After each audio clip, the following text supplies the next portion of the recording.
शिमला कांग्रेस कार्यालय में बैठकर अब मुख्यमंत्री और मंत्री कार्यकर्ताओं के साथ आम जनता की समस्याएं सुनेंगे। कांग्रेस कार्यालय में हर माह एक मंत्री बैठेगा। वीरवार को मुख्यमंत्री सुखविंदर सिंह सुक्खू कांग्रेस कार्यालय पहुंचे और आम जनता की समस्याएं सुनी। साथ ही हर महीने कांग्रेस कार्यालय में एक मंत्री के बैठने की व्यवस्था की। इस दौरान काफी तादाद में कांग्रेस कार्यकर्ताओं के अलावा कई प्रतिनिधिमंडल भी मुख्यमंत्री से मिले और उनके समक्ष अपनी समस्याओं को रखा। वहीं मौके पर ही मुख्यमंत्री ने कई समस्याओं का समाधान भी किया। इस दौरान कांग्रेस प्रदेश अध्यक्ष प्रतिभा सिंह भी मौजूद रही। मुख्यमंत्री सुखविंदर सिंह सुक्खू ने कहा कि हर महीने के कैबिनेट मंत्री कांग्रेस मुख्यालय में बैठेगा और कार्यकर्ताओं को जनता की समस्याएं सुनेगा। उन्होंने कहा कि इस कार्यक्रम की शुरुआत आज से उनके द्वारा शुरू कर दी गई है। इसको लेकर उन्होंने कांग्रेस के प्रदेश अध्यक्ष या प्रतिभा सिंह से भी बात की थी। प्रतिभा सिंह ने कहा कि मुख्यमंत्री इसकी शुरुआत करें और अब हर महीने मंत्री के अलावा वे खुद भी कांग्रेस कार्यालय में बैठकर समस्याएं सुनेंगे। मुख्यमंत्री सुखविंदर सिंह सुक्खू ने कहा कि हिमाचल में वित्तीय स्थिति कैसे खराब हुई, इसके लिए कौन जिम्मेवार है। कांग्रेस पार्टी इसके लिए श्वेत पत्र जारी करेगी। वीरवार को पार्टी मुख्यालय राजभवन पहुंचे मुख्यमंत्री सुखविंदर सिंह सुक्खू ने कहा कि पूर्व सरकार के समय नए संस्थान खोले गए, उससे पुरानी व्यवस्था खराब हुई है। उन्होंने कहा कि आरटीआई के तहत इसकी कोई भी जानकारी जुटा सकते हैं। मुख्यमंत्री ने कहा कि कांग्रेस की हर गारंटी पूरी होगी। सरकार ने निर्णय लिया है कि गारंटी 5 साल में नहीं बल्कि 4 सालों में पूरी होगी। उन्होंने कहा कि पूर्व सरकार ने प्रदेश की आर्थिक बदहाली पर पहुंचाएंगे। उन्होंने कहा कि 5 सालों में हिमाचल आर्थिक संकट से बाहर आएगा। हमारी प्रदेशाध्यक्ष श्रीमती प्रतिभा सिंह जी से चर्चा हुई और चर्चा के बाद हम सब लोगों ने फैसला किया कि हर महीने एक मिनिस्टर जो है कांग्रेस कार्यालय में बैठेगा। तो उसकी शुरुआत के लिए जब मैंने अपनी पार्टी अध्यक्षा श्रीमती प्रतिभा सिंह जी से बात की तो उन्होंने कहा कि आप सबसे पहले आप बैठेंगे, बीइंग मुख्यमंत्री आपको सबसे पहले आना चाहिए।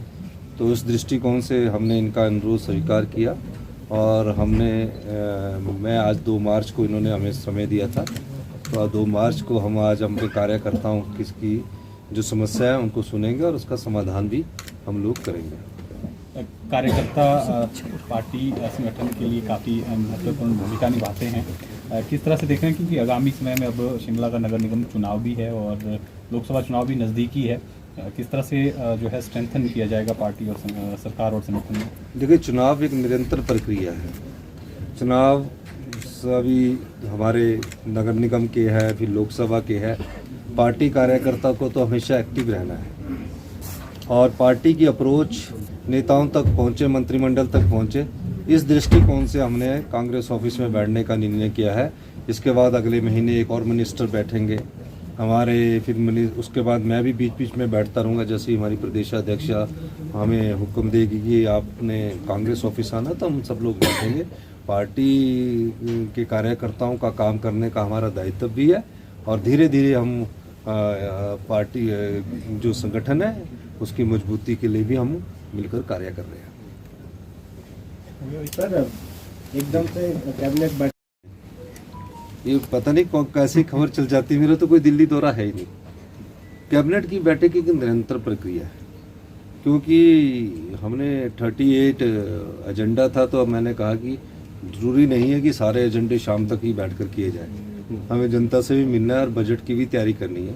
तो अभी हमने 3 तारीख को बनाई और इस तरह निरंतर कैबिनेट होती रहेगी। जो भी अब कैबिनेट के महत्वपूर्ण फैसले हैं उनको हम करते रहेंगे। मुझे खुशी इस बात की कि हमारी पहली ओल्ड पेंशन स्कीम लागू हो चुकी है और हम आने वाले समय में जो और हमारी सरकार की गारंटियाँ उसको पूरा करेंगे। लेकिन कल ही हमने फैसला किया कि हमारा एक इंग्लिश मीडियम स्कूल वाला है, वो Rajiv Gandhi day boarding school के नाम से जाने जाएंगे। हमारी दूसरी गारंटी भी पूरी हो रही है और दूसरी गारंटी के बाद हम जो और गारंटियाँ उनको 4 साल के अंतराल के बाद हम उसको पूरा करेंगे। सर ओपीएस की आपने बार ये कह रहे हैं कि यहाँ से कहा जा रहा है कि ये सुख की सरकार है, वो कह रहे हैं ये इंतजार की सरकार है। हर उसमें जो इंतजार करना पड़ रहा है कांग्रेस के वायदों को लेकर भी। देखिए, पूर्व मुख्यमंत्री ने किए बयान से पहले उनको अपने 5 साल की कार्यप्रणाली को देखना चाहिए। अर्थव्यवस्था का ऐसा हाल है कि आज प्रदेश आर्थिक बदहाली के दौर से गुजर रहा है। मैं आप लोगों को भी चाहूँगा कि आप भी सूचना का अधिकार का इस्तेमाल कीजिए। 75,000 करोड़ का कर्ज इस प्रदेश पर चढ़ा हुआ है और 6th पे कमीशन लागू कर दिया, लेकिन कर्मचारियों और अधिकारियों और पेंशन भोगियों का एरियर नहीं दिया। चलिए, ये बात होगी कि उनका 6th पे कमीशन से उनके ऊपर ज़्यादा बोझ बढ़ रहा है। फिर डीए की किस्त डिक्लेयर कर दी, वो 992 करोड़ रुपया भी नहीं दिया। फिर 920 संस्थान खोल दिए, उन संस्थानों में टीचर तक नहीं है, फिर उसका 5,000 करोड़ का बोझ है।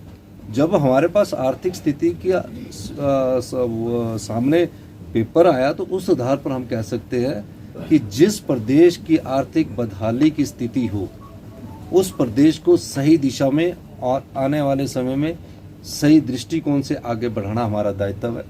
जनता ने हम पर विश्वास किया है, हम जनता को विश्वास देना चाहते हैं कि ये अर्थव्यवस्था 4 साल में ठीक होगी, लेकिन विकास में कोई कमी नहीं होगी। और ये बार बार कहना कि इंतज़ार करते रहते हैं, ये ठीक है कि हम इंतज़ार इसलिए कर रहे हैं। हमारी गारंटियाँ कोई 10 गारंटियाँ कोई 1 साल में पूरे करने के लिए नहीं बोला है, हमें 5 साल के लिए जनता की अदालत में बोला, और हम 5 साल में नहीं 4 साल में ही पूरी गारंटियाँ लागू करेंगे, ताकि हम लोगों